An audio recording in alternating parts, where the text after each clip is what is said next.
जैसे हरनी पानी के नालों को तरसती है, वैसे ही है खुदा मेरी रूह तेरे लिए तरसती है। मेरी रूह खुदा की, जिंदा खुदा की प्यासी है। मैं कब जाकर खुदा के हजूर हाजिर हूँगा। मेरे आंसू दिन रात मेरी खुराक हैं। जिस हाल के वो मुझसे बराबर कहते हैं तेरा खुदा कहाँ है। इन बातों को याद करके मेरा दिल भर आता है कि मैं किस तरह भीड़ यानी ईद मनाने वाली जमात के हमरा खुशी और हमद करता हुआ उनको खुदा के घर में ले जाता था। ऐ मेरी जान तू क्यों गिरी जाती है, तू अंदर ही अंदर क्यों बेचैन है। खुदा से उम्मीद रख, क्योंकि उसके निजात बख्श दीदार की खातिर मैं फिर उसकी सताइश करूंगा। जलाल बाप और बेटे और रूहुल कुद्स का हो, जैसे इब्तिदा में था, अब भी है और हमेशा तक रहेगा। आमीन। आए हम दुआ के लिए अपने सरों को झुकाएं। खुदा कद्दूस, हमारे जिंदा असली और अब्दी खुदा, हम तेरा शुक्र करते हैं तेरे बेटे खुदावंद यीशु मसीह के लिए, क्योंकि तूने अपने बेटे यीशु में हमें यह आज़ादी दी है कि हम तुझे अपना बाप कहकर पुकार सके। और तेरा शुक्र हो खुदावंद कि तू हमारी फिक्र करता है, तू हमसे प्यार करता है, और तूने अपने बेटे यीशु को भेज दिया ताकि वो हमारे गुनाहों के लिए अपनी जान दे, और उसके खून बहाने से हमने माफी और निजात की यकीन दहानी पाई है। तेरा शुक्र करते हैं खुदावंद आज के इस मुकद्दस दिन के लिए, जिसमें तूने हमें ये बख्श दिया कि हम सेहत और तंदुरुस्ती पाएं और अपने कदमों पर चलकर तेरे घर में आ सके। खुदावंद इस वक्त जितने लोग यहाँ पर मौजूद हैं और जितने लोग आने वाले हैं, उन सब के लिए तेरी बरकत मांगता हूँ। तो अपने बेटे खुदावंद यीशु मसीह के नाम से सभी को छू और बरकत दे। खुदा पाक रूह तू हम में से हर एक को मामूर कर और मसा कर तो में छू, ताकि आज की ये इबादत हम में से हर एक के लिए बरकत का बायस हो। हम ईमान में मजबूत हो जाएं, हमारे ख्यालात और ध्यान तेरी तरफ लग जाएं। खुदावंद हम इसके लिए तेरी मदद मांगते हैं। हम अपनी कमजोरियों का इकरार करते हैं, लेकिन तेरा शुक्र हो खुदावंद कि तू रहम करने वाला बाप है, और तू चाहता है कि तेरे लोग तेरे पास आएं। और तेरे कलाम में तेरे बेटे यीशु ने फरमाया कि खटखटाओ तो तुम्हारे वास्ते खोला जाएगा।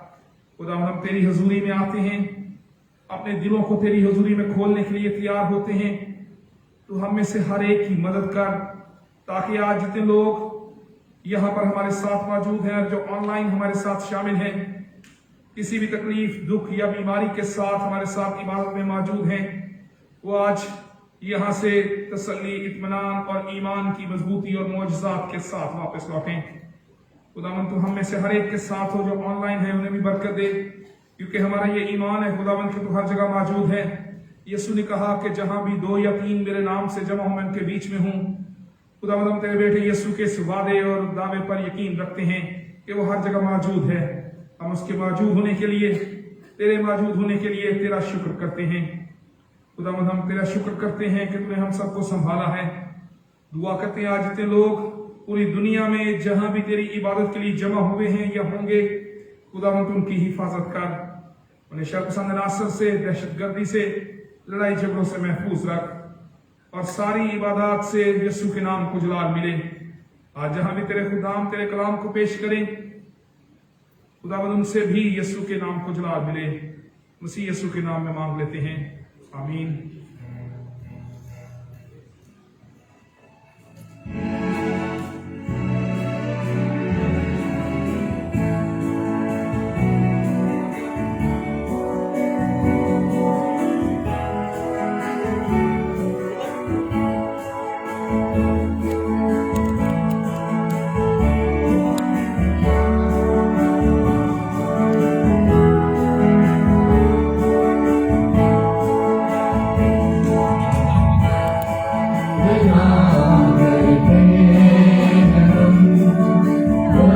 Amen.